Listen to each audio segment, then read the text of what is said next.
know Deez and Mero always say nothing but illustrious guests. I don't want to steal their thunder, but I feel like we should, because this is by far the most top tier guest we've had on the pod so far. You probably know him best as Frodo from Lord of the Rings, but just looking at his IMDb, that's like a small part of what he's been doing since he's a child. He's in this week to talk about his new film, Come to Daddy. He's producer, actor, DJ, charitable man, fun-loving guy, lover of winter. Elijah Wood, thank you for stopping by Watch Less. Lover of winter, that's the best one. Great intro. Great intro, Cal. Thank you. Had to wing it. Thank you for coming by. I really appreciate it. Talk a little bit about what you look for when you pick projects like this. Like, this is very niche, speaking to a specific audience, but it is. And is it? I guess it is sort of niche. I mean, it goes to these very intense genre places, but I think the core of the movie, even though it has fun with its premise and it's funny and a bit bizarre, the core of the movie is about a guy trying to reconnect with his father. Right. Yeah. And I do think that there is an emotional through line that ultimately resolves at the end of the movie that sort of sticks that landing in regards to what it's really about. And then there's all these other elements and these sort of sharp turns that the movie takes. But I think when I'm looking for things, I just look for things to connect with as an actor. And this was one of those scripts that I read that was undeniable. It was constantly surprising, constantly subverting my expectations. I found it really funny, really fun. But then there was also, again, like I said, at the core, there was this story of this guy who felt like he'd been abandoned by his father and just wanted to kind of connect. And then, that initial meeting goes places that he doesn't expect. Yes. And, it was written by a guy called Toby Harvard, who wrote this film called The Greasy Strangler that I was involved in producing. A guy called Jim Hosking directed it. And I produced it with Ant Timpson, amongst others. And Ant directed this film. This was his first feature film, His first feature, yeah. He did shorts a lot when he was younger, and then moved into producing, and he's produced a lot of films. And so I was already kind of endeared to wanting to be a part of the projects. I love Ant, and I love Toby. And it was reading the script and loving that kind of coalesced to sort of, it was the combined elements, I think. So it wasn't one thing or the other. It was definitely just this crazy ride that we go on. Yeah, and an opportunity to play a character unlike I've played before, and it was just this sort of confluence of elements. And I think as an actor, I'm looking for those things. It's never, I'm not ever looking for a specific kind of role. It's a sort of like I'll know it or feel it when I see it or read it.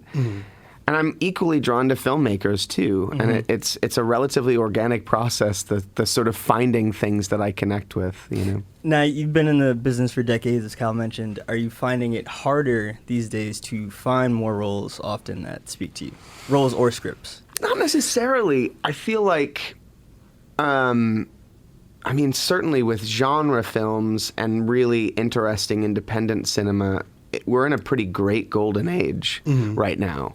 It feels like there are really exciting filmmakers internationally and in the United States. I mean, I see films at Fantastic Fest every year that are mind-blowing by new voices and old voices alike. So it feels like a pretty exciting time in cinema. I mean, the studios aren't necessarily making those movies. Yeah. But that's all right. The mantle's been picked up by places like A24 and even Netflix to a certain degree. Sure. I feel like there's so many different ways to get movies made now, and a lot of really exciting ideas are being financed. They're just not necessarily running wide, and they're not necessarily being made by big studios. But really exciting voices are emerging, so it doesn't feel like it's any more challenging than it's ever been. Okay. If anything, I feel like there are more opportunities for slightly off-center voices and new perspectives than they've ever been, in a way. That's what it feels like. Where did your love of horror start? Like, how old were you when you really started getting young. it? Yeah? Yeah. Pretty young. I have my brother's 7 years older than me, so I had the benefit of an older brother that was renting movies with his friends, and invariably they would be horror movies because that's what you do when you can. He was early teens, I guess, and that's what they would rent. And he would allow me to see these movies and just be like, "Don't tell Mom." So, I mean, I saw Nightmare on Elm Street 3 when I was like Ooh. 6 or 7. Oh, wow. Yeah. And there's one of my favorite horror movies of all time is a direct to VHS movie called Truth or Dare: A Critical Madness. Oh wow. It's so good. No, I'm gonna have to look for that. It's good, and it's got poor performances, and it's just one of those greats. And I've talked about it a lot over the years. It's awesome. So yeah, I was exposed to these things pretty early, and then there was a gap. Like I was seeing that stuff with my brother, and then it was hard to get my hands on it at a certain period of time. And then when I was in my early teens, I started watching those movies again and delving further into it. And, initially there's that thing as a kid where it's just the forbidden fruit. It's like what you're not supposed to see. So you just want to see all of that. 100%. And you want to see like the gnarliest stuff. And the older you get, the more you realize that there's some real art there. And you start to be exposed to things like, Dario Argento's Suspiria and, John Carpenter's The Thing and the sort of like broader scope of what is possible with horror. Rosemary's Baby and The Exorcist, all these incredible films from the 1970s. Don't Look Now. Yeah. So the older I got, the more passionate I became about horror films, and then the sort of shift into producing them. It really happened organically. I wanted to produce films. I've been working as an actor since I was really young, and I've always just loved the entire process and wanted for a long time to be a part of the process from the other side of the camera, just to help facilitate filmmakers and films that I wanted to see get made. And I met my producing partners on another film that one was writing and the other one was going to direct, that was like a road comedy, a completely different kind of movie. Never got made, but we became quick friends over the course of preparing for this film. And we realized that we had a shared mutual love of genre and horror. And at the time, like 10 years ago, there wasn't a consistent place for these kinds of films to get made. Blumhouse was establishing itself for sure, but there wasn't like... In some of these more artful approaches, there wasn't a place. There were examples like, Ty West's The House of the Devil, for instance, but it wasn't a consistent thing. Yeah. And the movies that we were loving at the time were mainly coming out of Europe, like Let the Right One In, or We Are What We Are from Mexico, or The Orphanage. And we were inspired by those movies, and then further back, movies in the 70s, and further from that, like even like the Val Lewton movies from the 1940s. So we're like, well, let's build a company. We don't know how to do this. We've never started a production company before, but let's start a production company with the mandate that these are the films that we want to make. Movies that take their subject matter seriously, and in some ways where you could remove the genre elements and still have a compelling story. And so that's what we did, and that's how SpectreVision was born. And then we just started, very quickly kind of amassing a slate of films with the approach of just reaching out to other artists and saying, pretty much asking the same question: do you have a passion project in the horror genre space that no one wants to make because it's too weird? Invariably, they would say yes, and it would more often than not be fucking awesome. That's amazing. So we were like, okay. And we just started, and that's how Girl Walks Home Alone at Night came about, and then we made Cooties, and then so on and so forth. So, yeah. That's great. Going back to, you mentioned Nightmare on Elm Street 3, which I think might have been one of... It's one of my favorites. It was one of my... Is that your favorite? That movie's great. Is that your favorite in the franchise? It might be. Yeah. It might be. I love it. New Nightmare, too. I think New Nightmare is really inventive. Elm Street 3 is when they're at the hospital. Yeah. And they're running, like, the dream tests with the kids. Yeah.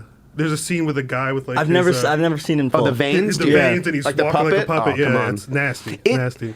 I recently saw it again because my girlfriend hadn't seen it, and I was like, let's watch Elm Street 3. This movie is pretty incredible. Yeah. And it'd been a long time since I'd seen it. And I forgot even how incredible the effects were and how imaginative that film is. It's really beautifully made, and so many incredible practical effects that were really clever and bizarre and imaginative. It's a great film. Would you say? I mean, I know again talking. Patricia Arquette's in that film too. Yeah, I mean, it's funny to go back and see some like dude, the TV with the arms that come out. And literally, come on! Yeah, no, amazing. All right, I got it. We might have to watch this. I got it. It's great. It's really kind of artful and surreal and bizarre. It's a good film. I'm thinking of like Nightmare 2 when he comes out of the pool. Nightmare 2 is crazy. The scene in Nightmare 2 that I never forget is the dogs, and they have these faces that look like the baby face dog. Yeah. That scared the shit out of me when I was Which a one kid. is the snake head? Is that New Nightmare?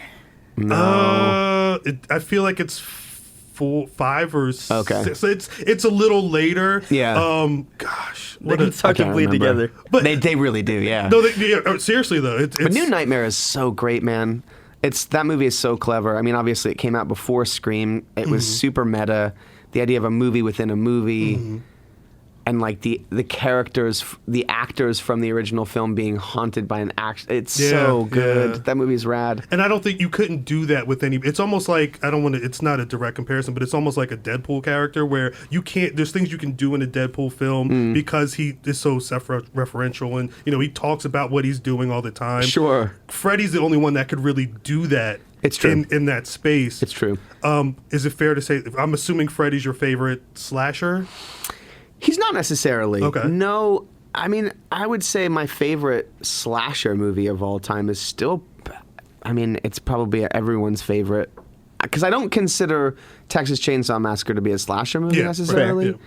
right, It's a bit bigger than that, but I would say Halloween is still my favorite. Yeah, The yeah. first Halloween is just masterful, man. Rewatching that when the new one came Yeah, out. yeah. I rewatched the first two, and there's those scenes of in his POV walking. so great. It's scary as Yeah, fuck. it's so great. And that score, that opening sequence, the POV from the child's perspective, the reveal that it's a child. Yeah. I mean, there's just so much that movie did so beautifully. It's not even that gory. No, it's no, more yeah. creepy and disturbing than it is outright scary. That's awesome. So I don't know that it, for me, nothing really compares to that. But I mean, there's so many great slashers, 100%. But then I guess the next question going from that then is, are we going to see you kind of do what David Gordon Green and Danny McBride did with Halloween? Was that a year or two ago? A couple Yeah. years ago, yeah. And, They're doing 2 sequels now. revamp that. Yeah. Look, it's obviously a rights issue at this stage. I Yeah. think a lot of people would love to get their hands on the Nightmare on Elm Street franchise. So the chances of that coming together, I think, are pretty slim. The rights seem a little complicated. Some rumors are that the estate holds all the rights. wow. I've heard otherwise, that it actually might be more complicated than that. Jeez. Don't really know. I would love the opportunity for us to take a shot at it. I think anytime that you can kind of imagine taking a franchise that you love so much and getting a chance to revitalize it is a pretty exciting notion. I don't know what we would necessarily do. I think you'd almost want to take it in slightly different directions. I certainly wouldn't want to do an origin story again. I feel like Yeah. the Freddy origin's been done a few times, Yeah. and it's relatively well mined. I think you have to have Freddy involved, but I also think it would be good to move it in a slightly different direction and include other things. I don't know what that is. Yeah. So yeah, it's fun to think about. It's fun to talk about. It seems like there's obviously people on Twitter are pretty excited about the notion of there just being something done with it. Yeah. I think what Danny McBride and David Gordon Green did with Halloween is really interesting. I think, denying the sequels that had existed and starting as a direct sequel to the first movie is a really smart way to go. Definitely. It tends to be with multiple sequels, there's not someone overseeing that entire process more often than not. So it can go in really circuitous, strange places that don't necessarily link well with canon established in the first movie or so. So sometimes it is good to just avoid all that bullshit. Yeah, instead, 100%, 100%. Start from scratch. The way your career has gone, starting so young, if you had to do it again, would you do it the same route? Would you go into it as a child and then try and figure out your way throughout? Or I don't know that I would change anything. I'm so grateful to be where I am now and still working. I think for some, with any career really, it's a challenge to just keep at it. And with film in particular, and especially if you're an actor, to stay relevant to where people want to continue to hire you is not necessarily easy. Yeah. So I'm so grateful to still be working and I don't know that I would change anything. I had such incredible experiences as a child actor. I think that experience can be really different for a lot of people. It's not always great or pleasant. Mine was really awesome, and I had an incredible home life. I had a very, my mom really instilled humility in me, and I had a very kind of quote unquote normal existence outside of the context of the work I was doing as an actor. And I really appreciate that foundation. I think it's made it's made the rest of my life easier and has certainly made for just a healthier existence. Yeah. So yeah, I don't know that I would change anything. Everything kind of led to the next path. I didn't, the only thing I suppose I didn't do, and again, I don't regret it, is I never really looked at my career from a strategic place. Interesting. So after Rings, I didn't kind of try and attack a strategy of how I'm going to get from one big thing to another thing. I've always operated really organically, and I think the older I've gotten, the more I've solidified that perspective of just following things that move me and that I'm excited by, and not really thinking about strategy. That's awesome. Yeah. Elijah, thank you for coming. Thank you so much. Thanks, man. Awesome. If you enjoyed this conversation with Elijah Wood, check out the full interview on the Watch Less podcast. The Watch Less podcast is available on Spotify, Apple Podcasts, Google, or wherever you get your podcasts.